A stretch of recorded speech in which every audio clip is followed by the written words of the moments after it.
এই পৃথিবীতে যারাই আল্লাহর নাফরমানি করেছে তাদেরকে আল্লাহ এমনভাবে শাস্তি দিয়েছেন যারা ইতিহাসের পাতায় জায়গা করে নিয়েছে। ফেরাউন থেকে নমরুদ, আব্রাহা, সাদ্দাদ, এমনকি কারুনও আল্লাহর গজব থেকে রক্ষা পায়নি। এখানে একটা বিষয় লক্ষ্য করলে বুঝবেন, আল্লাহ তাদের শাস্তি দিয়েছেন কিছু ক্ষুদ্র প্রাণী দিয়ে, যেমন মশা, মাছি, পঙ্গপাল, পাখি, আরও অনেক কিছু। কিন্তু কেন? ঠিক একইভাবে লাখ লাখ মৌমাছি ধেয়ে এসেছিল ইসরায়েলের দিকে। 15ই এপ্রিল 2026, মাত্র কিছুদিন আগের ঘটনা। ইসরায়েলের দক্ষিণাঞ্চল যে শহরের নাম ছিল নেতিভোত। আর এবারের ঘটনা 2024-এর চেয়েও বড়। এবারের ঘটনা আরও ভয়ঙ্কর। হাজার হাজার মৌমাছি একসাথে নেতিভোতের বড় শপিং মলে ঢুকে পড়ল। মানুষ দেখল চারিদিকে শুধু মৌমাছি আর মৌমাছি। মলের ভেতরে মানুষ আটকা পড়ল, বাইরে বের হওয়ার রাস্তা নেই। জানালা দিয়ে ভিডিও করছে, হাত কাঁপছে। সে কি দৃশ্য! শুধু মলেই না, পুরো শহরে ছড়িয়ে পড়ল মৌমাছির ঝাঁক। বাসার বারান্দায় মৌমাছি, গাড়ির উপর মৌমাছি, রাস্তায় মৌমাছি, যেদিকে তাকাই সেদিকেই মৌমাছি। নেতিভোতের মেয়র মানুষদের বললেন, ঘর থেকে বের হও না, জানালা দরজা সব বন্ধ রাখো, মৌমাছির কাছে কোনোভাবেই যেও না। পুরো শহর যেন থেমে গেল। কিন্তু সবচেয়ে মজার ঘটনাটি ঘটল তখনই। মৌমাছির ঝাঁক গেল সামরিক বিমান ঘাঁটিতে। একটা মিলিটারি প্লেন উঠতে যাবে, মৌমাছির ঝাঁক সারি সারি ঢুকে গেল বিমানের ইঞ্জিনে আর ডানায়। বিমান আর উঠতে পারল না। ইসরায়েলের ইতিহাসে এটাই সবচেয়ে বড় মৌমাছির হামলা বলে রিপোর্ট করা হয়েছে। এখানে আমাদের ভাবা দরকার, বোমা দিয়ে যে দেশ গাজার মানুষ মারছে, সেই দেশের মিলিটারি প্লেন থামিয়ে দিল ছোট্ট মৌমাছি। F-16 থামাতে পারেনি, কিন্তু মৌমাছি থামালো। এই ঘটনার ভিডিও ভাইরাল হয়ে গেল সারা পৃথিবীতে। আর মানুষ কি বলল? বাইবেল থেকে আয়াত কোট করল, কুরআনের আয়াত শেয়ার করল। একজন লিখল, বাইবেলের ইশায়া 18 নম্বর আয়াত বলে, সেই দিন রব ডাক দিবেন মিশরের নদীর ধারে যে মাছি আছে তাকে, আর সিরিয়ার দেশে যে মৌমাছি আছে তাকে। মানুষ বলছে এটা কোনো সাধারণ ঘটনা নয়, এটা নিদর্শন। তবে এখানে একটা মজার ব্যাপার, যারা বলছিল এটা শুধু প্রাকৃতিক স্বাভাবিক ব্যাপার, তারাও এই দ্বিতীয়বারের পর চুপ হয়ে গেছে। কারণ একবার হলে বলতো কাকতালীয়, তাহলে দুইবার হলে? দুইবার একই এলাকায় একই ধরনের আক্রমণ। না, এটা কোনো কাকতালীয় নয়। আল্লাহর শাস্তি যখন আসে তখন সেটা এমন জায়গা থেকে আসে যেখান থেকে কেউ ভাবেও না। ইসরায়েল ভেবেছিল তাদের কাছে সবচেয়ে আধুনিক অস্ত্র আছে, আমেরিকার সাপোর্ট আছে, ইউরোপের সাপোর্ট আছে, আয়রন ডোম আছে, কেউ তাদের কিচ্ছু করতে পারবে না। কিন্তু আল্লাহ পাঠালেন মৌমাছি। আয়রন ডোম মৌমাছি ঠেকাতে পারে না, F-16 মৌমাছির বিরুদ্ধে কিছু করতে পারে না, ট্যাঙ্ক মৌমাছি থেকে বাঁচাতে পারে না। শুধু দরজা বন্ধ করে ঘরে লুকাও। এটাই আল্লাহর ক্ষমতা। তিনি যখন চান সবচেয়ে ছোট সৃষ্টি দিয়েই সবচেয়ে শক্তিশালী শত্রুকে কাঁপিয়ে দিতে পারেন। প্রিয় বন্ধুরা, ঠিক এরকমই ঘটনা আজ থেকে 2 বছর আগে 2024 সালের মার্চ মাসে ঘটেছিল। একটা সাধারণ বৃহস্পতিবার সকাল, রোদ উঠছে মরুভূমির উপর দিয়ে, মানুষ তাদের স্বাভাবিক কাজকর্ম করছে। কিন্তু হঠাৎ আকাশ কালো হয়ে যায়।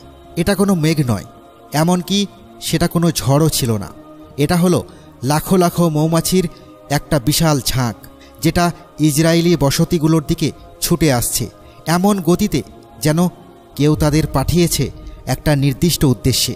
তাদের সেই গুঞ্জন এতটা জোরে ছিল যে মানুষ নিজেদের মধ্যে কোনো কথা শুনতে পাচ্ছিল না। এত মৌমাছি যে আকাশের সূর্যটাই ঢেকে পড়ে গেছিল। তারপর কি হলো? তারপর তারা আক্রমণ শুরু করলো। আমি যখন এই খবরটি শুনেছিলাম তখন আমার মনে কুরআনের সেই আয়াতটা চলে আসলো, সূরা নাহাল। মৌমাছির নামের পুরো একটি সূরা আল্লাহ তাআলা নাজিল করেছেন। কিন্তু কেন? কারণ এই ক্ষুদ্র প্রাণীটার মধ্যে লুকিয়ে আছে বিরাট শিক্ষা। আল্লাহ বলেন, তোমার রব মৌমাছিকে ইলহাম দিয়েছেন। সূরা নাহাল আয়াত 68। আল্লাহ সরাসরি মৌমাছিকে গাইড করেন, তাদের বলে দেন কোথায় যেতে হবে, কোথায় বাসা বানাতে হবে, কিভাবে মধু তৈরি করতে হবে।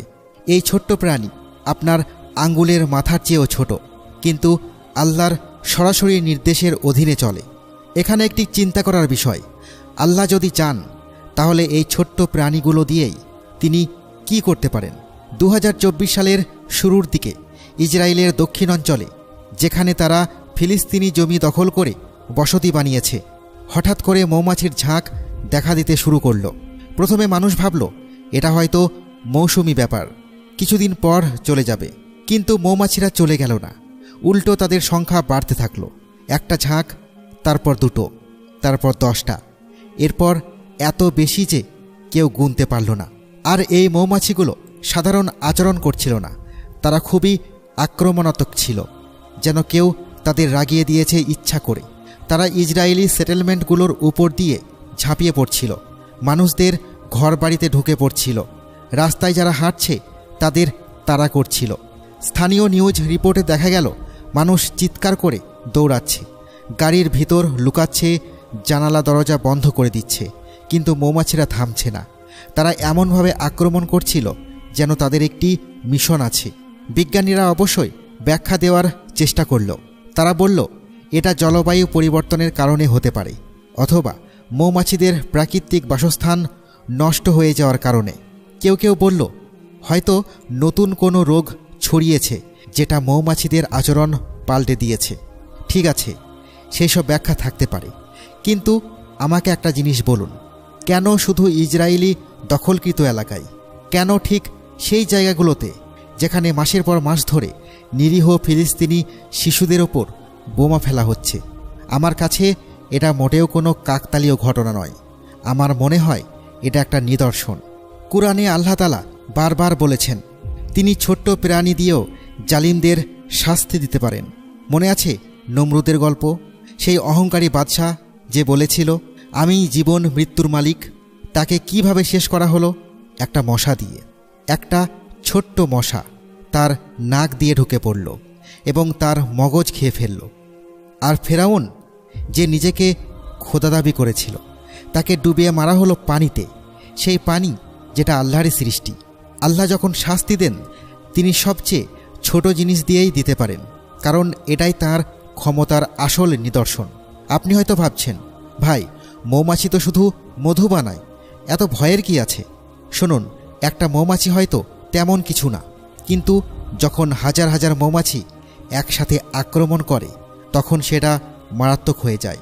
মৌমাছি যখন হুল ফোটায় তখন সে তার শরীর থেকে একটা বিশেষ রাসায়নিক পদার্থ ছাড়ে, যেটা অন্য মৌমাছিদের সিগন্যাল পাঠায়, এদিকে আসো, আক্রমণ করো। এটাকে বলে ফেরোমন অ্যালার্ম। আপনি একবার একটা মৌমাছি মারলে বাকিরা সবাই জেনে যায়, আর তারা সবাই মিলে আপনাকে তাড়া করে। আর যখন লাখো লাখো মৌমাছি একসাথে আক্রমণ করে তখন মানুষের শ্বাস নিতে কষ্ট হয়, চোখ ফুলে যায়, অ্যালার্জি রিয়াকশন হয়, এমনকি মারাও যেতে পারে। ইসরায়েলে ঠিক এমনটাই ঘটেছিল। মানুষ হাসপাতালে ভর্তি হচ্ছিল, ইমার্জেন্সি সার্ভিসে কল আসছিল প্রতি মিনিটে, আর মৌমাছিরা তারা কোথাও যাচ্ছিল না। এটা প্রথমবার নয় যে আল্লাহ প্রাণীদের দিয়ে জালিমদের শাস্তি দিয়েছেন। ইতিহাসে এমন ঘটনা ভরপুর। মনে আছে আসহাবে ফিল বা হাতি বাহিনীর গল্প? যখন আব্রাহা তার বিশাল হাতির বাহিনী নিয়ে কাবা শরীফ ধ্বংস করতে এসেছিল, তখন কে তাদের থামালো? আল্লাহ তাআলা পাঠালেন ছোট্ট ছোট্ট পাখি। এই পাখিরা তাদের ঠোঁটে পাথর নিয়ে এসে ফেলতে লাগলো আব্রাহার সৈন্যদের উপর। শক্তিশালী হাতি, সুসজ্জিত সৈন্যবাহিনী সব ধ্বংস হয়ে গেল ছোট্ট পাখিদের হাতে। আল্লাহ বলেন, তুমি কি দেখোনি তোমার রব হাতিওয়ালাদের সাথে কি করেছিলেন? সূরা ফিল আয়াত 1। আর মিশরের ফেরাউনের সময় আল্লাহ পাঠালেন ঝাঁকে ঝাঁকে ব্যাঙ, উকুন, পঙ্গপাল।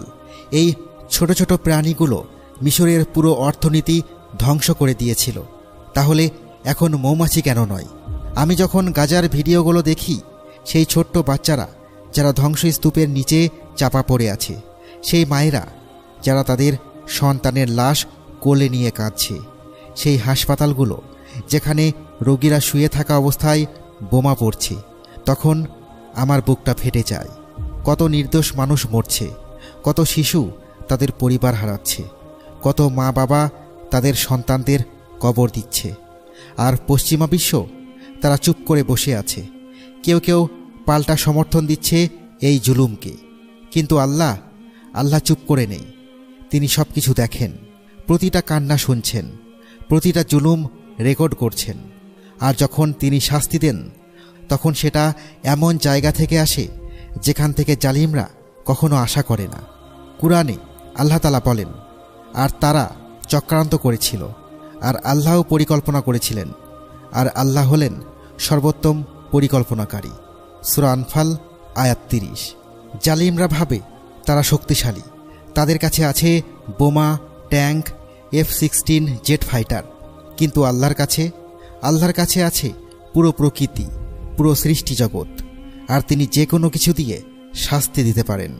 এই ঘটনা থেকে আমাদের আর একটা বড় শিক্ষা আছে, প্রকৃতির সাথে খেলা করো না। আল্লাহ এই পৃথিবী বানিয়েছেন একটা পারফেক্ট ভারসাম্যের সাথে। গাছপালা আছে, প্রাণী আছে, পোকামাকড় আছে, সব কিছু একটা উদ্দেশ্যে আছে। যখন তুমি এই ভারসাম্য নষ্ট করো, জমি দখল করো, গাছ কেটে ফেলো, প্রাণীদের বাসস্থান ধ্বংস করো, তখন প্রকৃতি পাল্টা আঘাত করে। ইসরায়েল বছরের পর বছর ধরে ফিলিস্তিনের জমি দখল করছে, জলপাই গাছ কেটে ফেলছে যেগুলো শত শত বছর পুরানো, মানুষদের বাড়িঘর ভেঙে ফেলছে। তারা ভেবেছিল এর কোনো পরিণতি হবে না, কিন্তু প্রকৃতি বদলা নেয়, আর আল্লাহ পরিচালিত করেন।